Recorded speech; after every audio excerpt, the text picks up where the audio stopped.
पिता और पुत्र और पवित्र आत्मा के नाम पर आमीन। ख्रिस्त में मेरे प्यारे भाइयों एवं बहनों, आज हम वर्ष के चौथे सामान्य रविवार में प्रवेश करते हैं।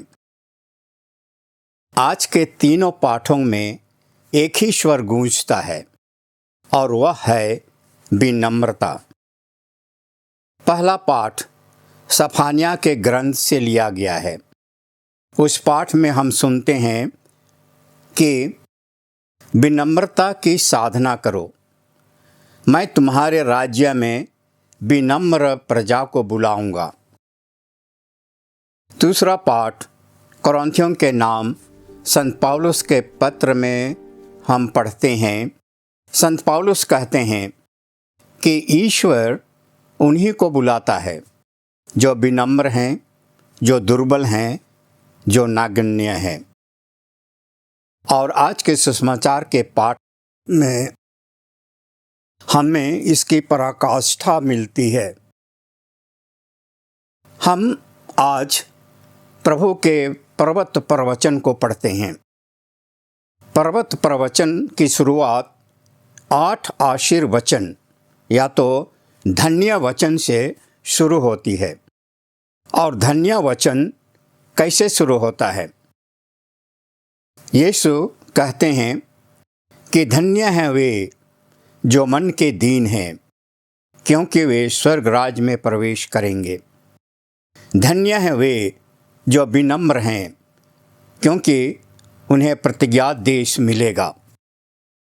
और हम देखते हैं कि आज के तीनों पाठों में और आज के स्तोत्र ग्रंथ में भी इसी के बारे में कहा गया है।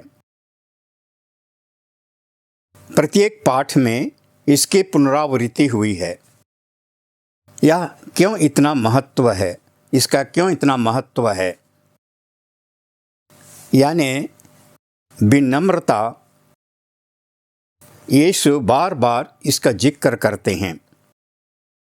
शायद इसकी 5 विशेषताएं हैं। क्यों यह विनम्रता इतनी जरूरी है? पहला है कि यह एक उच्च नैतिक गुण है। कहते हैं विनम्रता सभी गुणों की जननी है। और हम देखते हैं कि जो व्यक्ति विनम्र है, दीन है, वो बहुत जल्दी बहुत चीज़ों को सीख जाता है। दूसरा इसका गुण है कि दूसरों का सम्मान करना। जो व्यक्ति विनम्र है, दीन है, वह सभी का सम्मान करता है। छोटों का, बड़ों का, सबको समान दृष्टि से देखता है। इसकी तीसरी विशेषता है कि यह अहंकार और घमंड से मुक्त है। जो व्यक्ति नम्र है, उनमें दिखावा नहीं है, उसमें घमंड नहीं है, उसमें अहंकार नहीं है, उसमें अभिमान नहीं है। इसकी चौथी विशेषता है प्रतिकूल परिस्थिति में सामंजस्य स्थापित करना।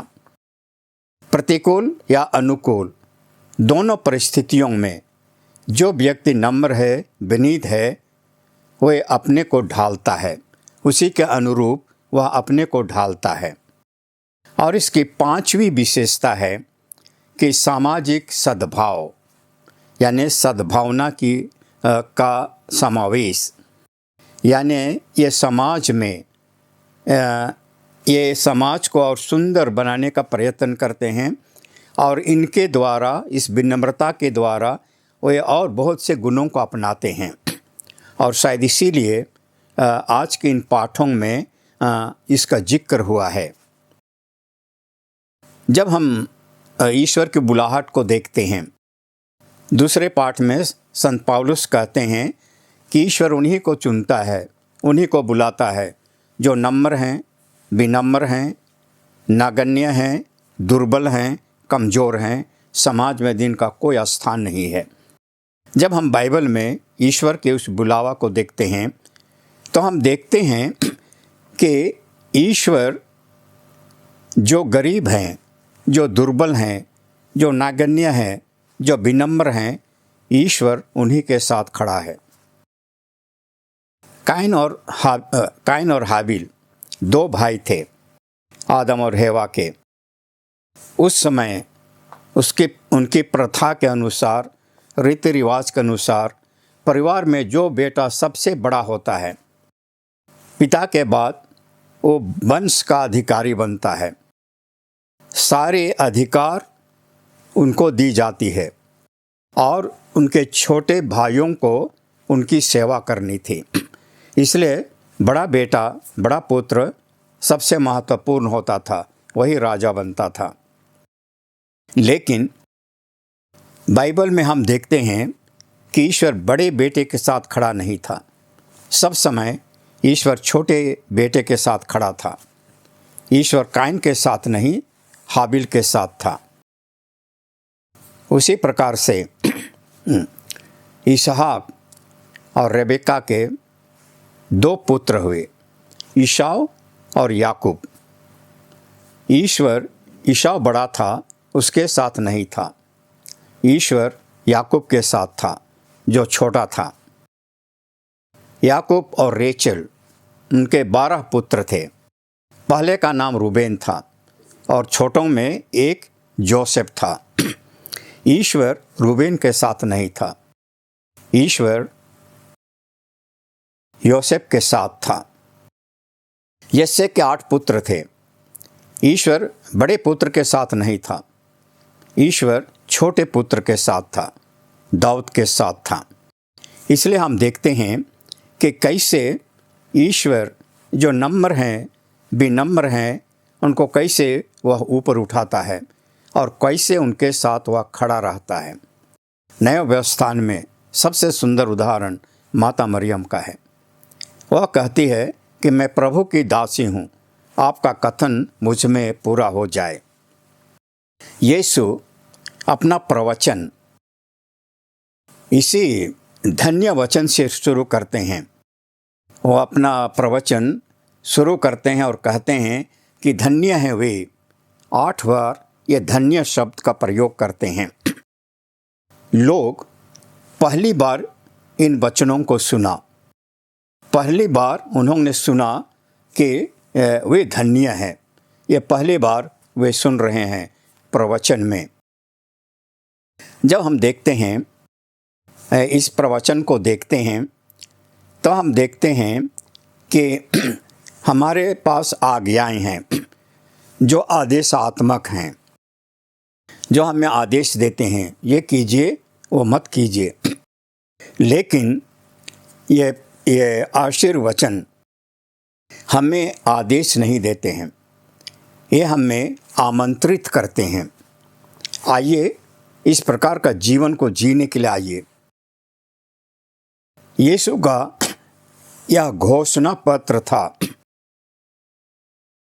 यीशु इसी के अनुरूप अपने जीवन व्यतीत किए और स्वयं जो भी उन्होंने कहा उनमें सम्मिलित था ये सभी गुण।